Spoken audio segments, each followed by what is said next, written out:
వేగంగా మొదట వేగంగానే తిరిగింది ఈ ఫ్యాను. కానీ తర్వాత ఎందుకో వేగం తగ్గిపోయింది.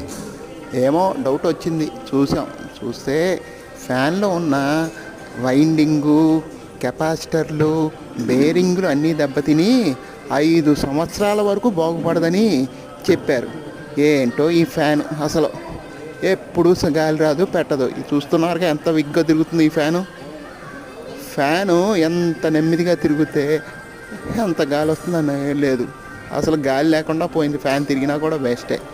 ఎందుకు మనకి ఈ ఫ్యాన్ తీసేసి కొత్త ఫ్యాన్ వేసుకోవడం మంచిది. కొత్త దానికి చూడండి, కొత్తది కొనడానికి ప్రయత్నించండి, కొత్తదనానికి ఆశపడండి.